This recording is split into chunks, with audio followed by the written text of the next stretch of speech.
दोस्तों, मोहनजोदाड़ो और हड़प्पा सभ्यता के बारे में आपने इतिहास में तो जरूर पढ़ा होगा। इस सभ्यता के बारे में आपको पता भी होगा और आज हम उसी सभ्यता के बारे में बात कर रहे हैं। भारतीय संस्कृति, जो कि विश्व के सबसे प्राचीनतम महान संस्कृतियों में से एक है, जो भारतवासियों को गौरवान्वित करता है, जिस संस्कृति पर समस्त भारतवासियों को सदियों से गर्व है, जिस संस्कृति की वैदिक रचनाओं के आधार पर हम आज भी बड़ी ही सरलता से हमारी प्राचीन सभ्यताओं को जान सकते हैं। लेकिन उस प्राचीन वैदिक सभ्यता से पहले भी हमारे भारत भूमि पर एक और सभ्यता भी हुआ करती थी, एक और विकसित सभ्यता, जो कि अपने समय काल में ही दुनिया की सबसे उन्नत और विस्तृत सभ्यता हुआ करती थी। ये सभ्यता भारतीय उपमहाद्वीप पर अवस्थित थी। यहाँ आर्यों के आगमन से पहले ही एक विकसित समाज तथा सभ्यता का निर्माण हो चुका था। इसके नगर विश्व के सबसे उत्कृष्ट नगर हुआ करते थे, जो कि बहुत ही उत्कृष्ट रचनाबद्ध तरीके से बनाए गए थे। ये सभ्यता 5000 साल पुरानी है और इसे दुनिया का सबसे उन्नत सभ्यता का दर्जा दिया जाता है। ये सभ्यता है सिंधु घाटी सभ्यता, मोहनजोदाड़ो और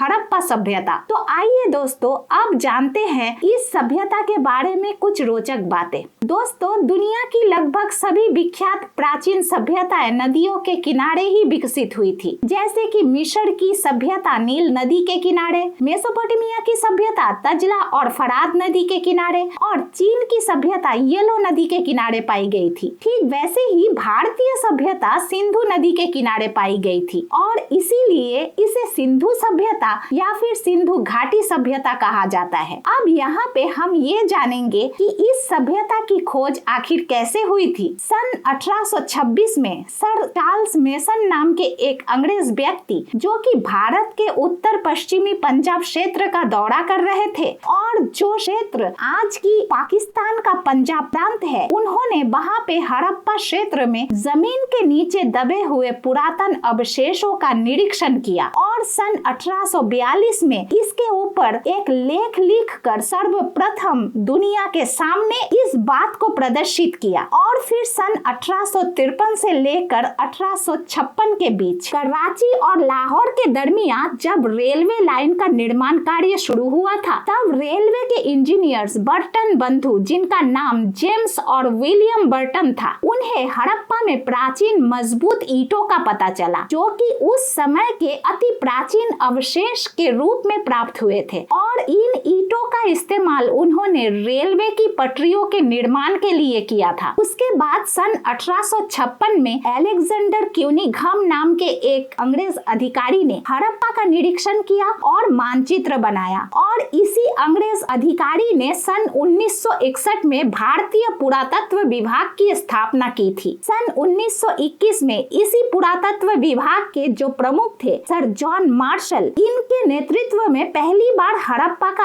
आधिकारिक रूप से उत्खनन कार्य शुरू हुआ था और भारतीय शोधकर्ता दयाराम साहनी के द्वारा सन 1921 में हड़प्पा का उत्खनन कार्य शुरू हुआ और सन 1922 में राखालदास बैनर्जी ने सिंध प्रांत में मोहनजोदाड़ो का उत्खनन कार्य शुरू किया और फिर पहली बार सिंधु सभ्यता का रूप हड़प्पा सभ्यता के रूप में उजागर होकर दुनिया के सामने आया और इसीलिए आज इस प्राचीन सभ्यता को हड़प्पा सभ्यता के नाम से जाना जाता है। भारत और पाकिस्तान जब आजाद हुए थे, तब इस सभ्यता की लगभग 40 से 50 नगरों की खोज मिल चुकी थी और उसके बाद से आज तक करीब 1500 नगरों की खोज मिली है, जिनमें से ज्यादातर नगर भारत में ही पाए गए हैं और भारत में पाए गए नगरों की संख्या 925 है। पाकिस्तान में 575 नगर पाए गए हैं और अफगानिस्तान में 2 नगरों की खोज हुई है। इससे ये समझा जा सकता है कि ये सभ्यता कितनी विशाल सभ्यता थी और कितनी दूर तक विस्तृत थी। इसकी सीमा का निर्धारण अगर किया जाए तो सबसे पहले उत्तर में जम्मू कश्मीर में मिलता है मांडा नगर, दक्षिण में महाराष्ट्र में दायमाबाद, पूर्व में उत्तर प्रदेश का आलमगीरपुर और पश्चिम में बालूचिस्तान का सुतकांगेडोर। कुल मिलाकर 13 लाख वर्ग किलोमीटर से भी ज्यादा क्षेत्र लेकर बना हुआ था ये सभ्यता। माना जाता है कि इसका उत्तर दक्षिण विस्तार 1400 किलोमीटर है और पूर्व पश्चिम विस्तार 1600 किलोमीटर है। इस सभ्यता के निर्माता